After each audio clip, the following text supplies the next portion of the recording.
Juan, mi querido Juan Eslava Galán, buenos días. ¿Qué tal, Pepa? Buenos días. Buenos días, ¿cómo estás, Juan? Pues aquí me tienes con las manos lavadas y dispuesto a lo que haga.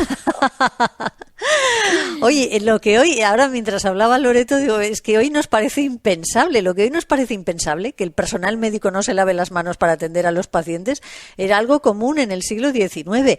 ¿Qué años tenía este doctor húngaro y cuánto llevaba trabajando en ese hospital cuando descubrió que la clave para evitar las muertes de parturientas estaba en ese gesto, en lavarse las manos? Claro, él se dio cuenta de una cosa que le llamó la atención. En ese hospital, que era un hospital de Viena, Viena, la capital del imperio, importante, y había varias salas de partos, ¿no? Entonces, en la sala donde atendían los obstetras, resulta que morían muchos más niños y mujeres parturientas que donde atendían las parteras. Entonces él se puso a mirar a ver por qué ocurría eso y claro, ocurría porque los médicos llegaban a atender los partos con las manos, como hemos visto antes, sucias de otro sitio, ¿no? Claro, hay que tener en cuenta que entonces no se conocía la existencia de microbios. El microscopio se inventó un siglo antes, pero no se habían percatado de que con el microscopio se podía ver esa vida minuciosa que no se ve a simple vista, y total, que los médicos entonces creían que las enfermedades venían de que había una descompensación de los humores, que era una serie de valores que tenía el cuerpo, y no se daban cuenta de que los producen muchas veces gérmenes, ¿no? Entonces había lo que se llamaba la fiebre del parto, que era una infección, pues ni más ni menos, porque dentro del canal del parto existen esos gérmenes. Y entonces, claro, cuando el parto se complicaba, era muy fácil que se infectara la madre y el niño. Así murió, por ejemplo, María Manuela de Portugal, esposa de Felipe II, y otras cuantas reinas de España, y Lucrecia Borgia. Hay muchas figuras históricas que murieron de infección puerperal, teniendo un crío, ¿no?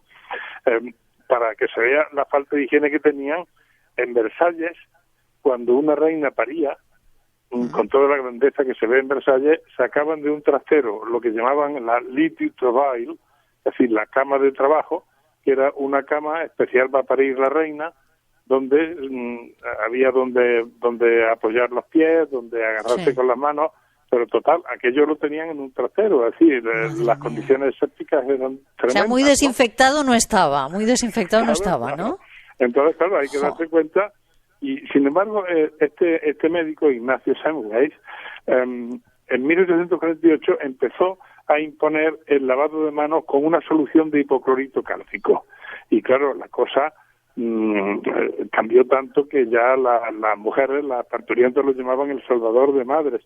Pero los colegas médicos no entendían muchas cosas, les parecía que este hombre era un tanto raro, tanto que acabaron metiéndolo en un manicomio. Este hombre murió en el manicomio a los 15 días de estar, seguramente de una paliza que le dieron los loqueros, ¿no? Así que el pobre fue un adelantado para su época, pero nadie le reconoció su gran mérito hasta que unos años después, Pasteur, el famoso Pasteur, Luis Pasteur, empezó ya a hablar de microbios, de gérmenes, de tal, y entonces, claro, ya se dieron cuenta, la medicina dio un paso adelante tremendo.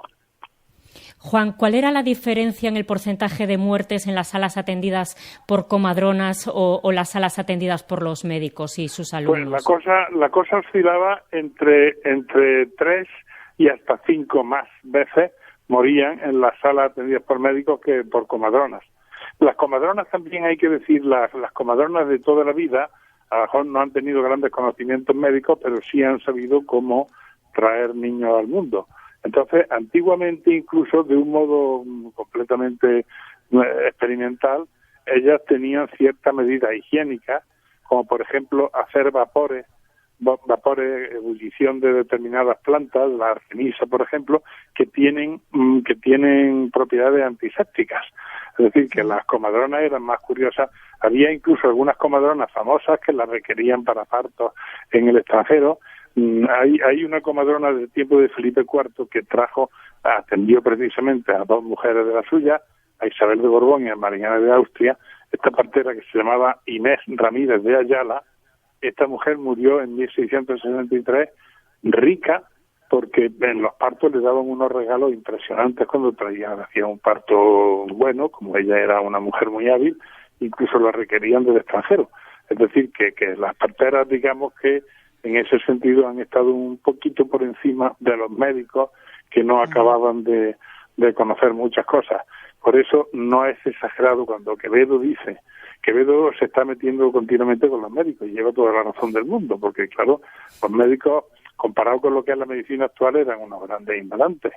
Y entonces Quevedo dice que, en fin, que tener cierto dinero para poder contratar a un médico, esa es la perdición de muchos, porque lo mejor en ese sentido es ser pobre y no contratar al médico. Entonces uno sale solo, tiene más posibilidades de vivir que por medio de un médico. Sí, a veces es mejor salir solo que con una ayuda deficiente, ¿no? Sí, efectivamente. Hombre, estamos hablando de los médicos antiguos, todo hay que verlo. La medicina del siglo XIX ha dado un paso adelante impresionante, y esto ya, claro, no tiene relación ninguna con lo que eran aquellos doctores que se presentaban pomposos en una mula. Era típico que el doctor fuera en una mula. Y sin lavarse las manos, ¡horror! Sin lavarse las manos, no, nada. Así que, y atendía, además, no se ponía ni una bata ni nada, ¿no? En absoluto, ¿no? Así que digamos que las parteras estaban mucho más adelantadas que los médicos. Pero lo injusto es como el pobre doctor húngaro acabó sin que le renovaran el contrato en la maternidad. En fin, fue un visionario. Sí, cuenta. Sus compañeros, digamos que tuvo una persecución por parte de los compañeros, porque además escribía, claro, él lo hacía de un modo experimental. Él no pudo probar por qué funcionaba eso, sino que simplemente funcionaba. Claro, ya una vez muerto, unos años después lo prueba Pasteur, ¿no? Pero claro, él no lo pudo probar, él simplemente por observación y por experimentación dijo, oye, nosotros matamos a mucha más gente, ¿de qué viene esto? Pues traemos las manos sucias, las parteras, como solo se dedicaban a eso, estaban siempre con agua caliente, etcétera, y tenían esos trucos que digo, pues las parteras no les moría tanta gente. Claro.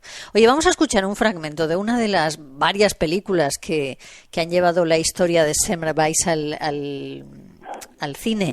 Una película que se titula That Mother's Might Life. Se llevó el Oscar al mejor corto. That on our hands we are carrying something from operating room straight over to maternity ward, from room to room, from bed to bed, from woman to woman. Yes. We, the doctors who have sworn to save life, are carrying death with us at each step. And when we touch them, it leaps eran capaces de salvar la vida con la limpieza. Bueno, él acabó en un psiquiátrico. ¿Esto tuvo que ver con el rechazo de la profesión médica a su descubrimiento del lavado de manos, Juan? Hombre, sin duda alguna. Es decir, antes siempre ha habido la sospecha esa del médico, ¿no? Como digo, y eso era una materia de chiste desde Roma en adelante hasta casi nuestros días, ¿no? Pero claro, es porque no se sabía la existencia de microbios ni de microorganismos, que son los que provocan una gran cantidad de enfermedades. Entonces, todo se le iba a los médicos en pensar que en el cuerpo hay una serie de humores y todo lo arreglaban para equilibrar los humores que eran los que producían la enfermedad. Entonces lo que hacían era sangrar al enfermo. Claro, un enfermo que está débil, si encima lo sangra, normalmente había un barbero que tenía ese oficio, un sangrador. En la familia de Cervantes, por ejemplo, había sangradores, eso era un cirujano intermedio que abría las venas y sangraba, y claro, le sacaban medio litro, 1 litro de sangre, y lo que hacían era cargarse a la persona que ya estaba quejada de fiebre y que ya estaba débil, claro. Juan Semmelweis murió al infectársele una herida y durante un tiempo se pensó que se provocó él mismo esa herida para probar su teoría, pero no fue así, ¿no? Murió efectivamente de sepsis, es decir, murió de una infección generalizada, pero lo que se sospecha, pues como fue a los 15 días de entrar en el manicomio, que en lo que también tuvo que ver algo la mujer, pues se sospecha de que fue una herida que le habían causado los loqueros dándole una paliza. Esa es la sospecha que hay. Vaya por Dios. Oye, Juan, ¿y tú crees que se le ha reconocido a este señor, al que se conoce como el Salvador de Madres? ¿La medicina y la historia han pagado su deuda con él? No, sin duda alguna, sí. Él tiene monumentos, se le ponen coronas en el sitio, en el cementerio, que es también un museo. Es decir, que después, obviamente, ha tenido reconocimiento, pero este tipo de reconocimientos que le dan a uno cuando ya se ha muerto, pues claro, Pues sí. digamos que vale de poco. Digamos que este hombre fue víctima de una tremenda injusticia por parte de sus colegas. Uh-huh. ¿Ibas a decir algo más, Juan? Nos quedan unos segundos. Pues bueno, pues hablando de esto de la medicina antigua, Sí. pues podríamos decir que realmente nunca ha evolucionado porque tenía mucho que ver con la astrología, tenía mucho que ver con el conocimiento del movimiento de los astros, con el horóscopo. Claro, y muy poco con la ciencia, Claro, claro, mucho con la superstición y poco con la ciencia. Juan, lo tenemos que dejar aquí.